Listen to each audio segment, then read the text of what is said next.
Okay, I have been the worst. I think it's been months since I've made a video, and I just wanted to do something kind of fun because every time I'm online, everything's just dark and negative and like depressing. So I don't know. This is gonna be my, like, maybe you're bored or getting ready and you can just watch this and have fun.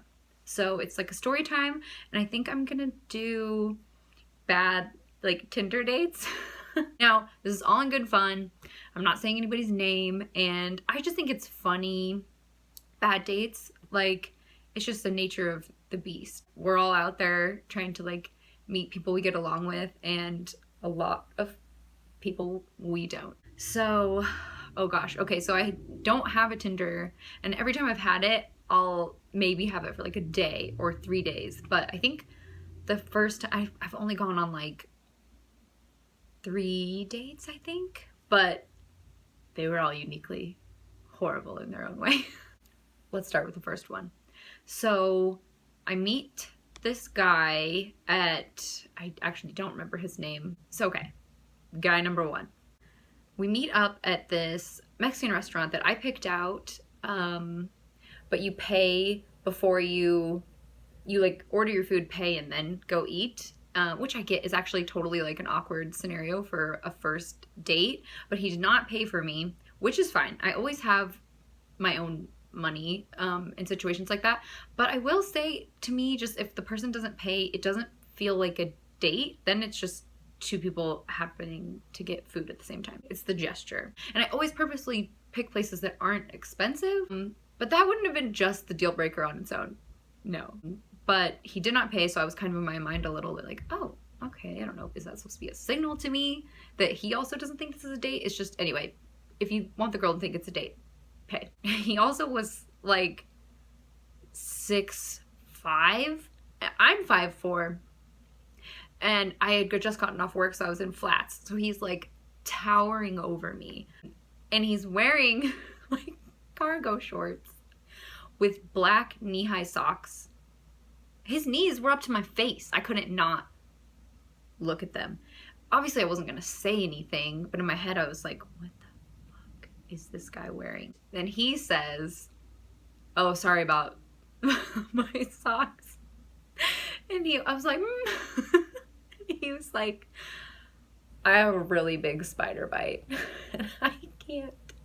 This is years ago, and I still think this is so funny because I'm like, just like, in my mind, you would rather go on a date with me and explain to me that you are hiding a giant spider bite with socks, sandals, and cargo shorts over pants?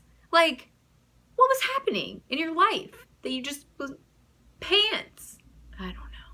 But then he also, same date, told me like this like pitch idea he had for a script, and it was obviously about him, right? And he was just like, oh, I had this great idea, and it was about oh, my dogs are coming in the room. He was like, oh, there's this guy who really wants to like lose his virginity before college, and he's like trying to hook up with whatever, like the drunkest girl there. And I'm just like, that's really cool.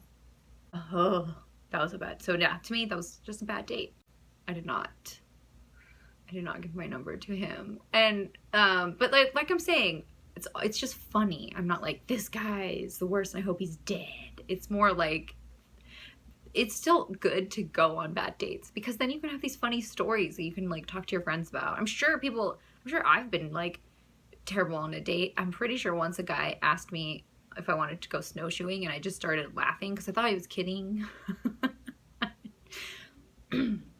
So he probably thought that I was an asshole, but I thought he was kidding. I don't know. It was, anyway, what else? Okay, there was that guy, and then I went on a date, a Tinder date. Oh gosh, I think this is so funny. Guy number 2. He was very cute. He looked like him in pictures and everything. And he had I feel bad because I'm not using his name, but this is how many people could have this quality. He was from France, he lived there till he was like 20, and then he had gone to college in London. So somehow he had half French accent, half British. And it's not that this was a bad thing. It just made for it to be so awkward because I did not know this. I've never talked to someone with two accents in the middle of one sentence. But fun fact, your brain clicks off and doesn't know what they're saying, because when you're trying to listen in a certain accent, then you're hearing them, and when it flips to another one too fast, you don't. At least I fucking don't. He would be like, oh, and apologize for these bad accents, but he was just like, oh, this bread is magnificent, isn't it? And I was just like, it was so jarring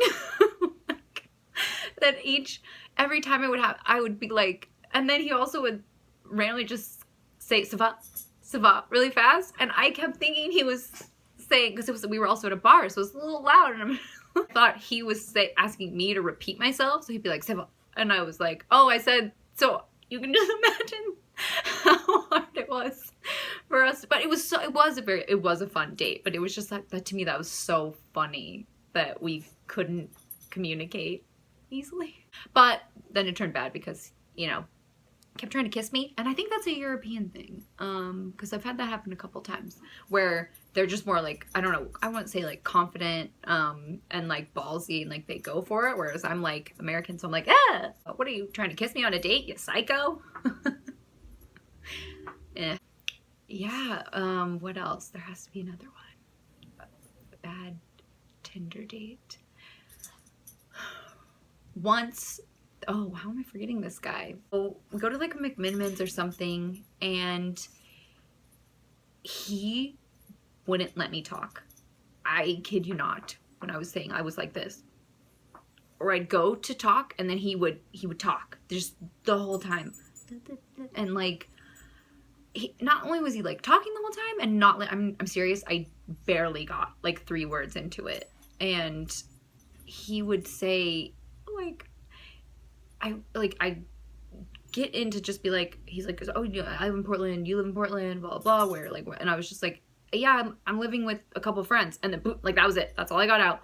And he was like, oh, that's really cool that you have friends. My ex-girlfriend doesn't have friends because she's a bitch. And I was just like, oh, okay. It would be anything. Like, he would say, do you like any TV shows? I'm like, oh yeah, I like, and he'd be like, oh, my ex-girlfriend never let me watch the TV shows that I wanted to watch. I was just like, oh, like, so awkward. And then it goes on to talk about how he's unemployed, living with his parents, I was like, this is going well. And oddly enough, my friends at the time were just crazy. They had texted me asking where we were going. They're like, where are you guys going on your date? And I had told them, unbeknownst to me, they had driven out, like as a joke, they'd driven where we were. I didn't know. They sat at some table near us, and they were filming me, and they later showed, and I kid you not, on the footage, they like say, Tiffany, he's cute. Tiffany doesn't seem interested. Why isn't she talking to him? I couldn't. I was trying. He wanted to talk about how much of a bitch his ex-girlfriend was. I don't know. She was probably cool, because fuck, if she listened to him talk for hours and hours, that woman was a saint. And quite frankly, he did not deserve her. He had a good time, probably, using me as free therapy. Okay, yeah. Hopefully some of those are funny.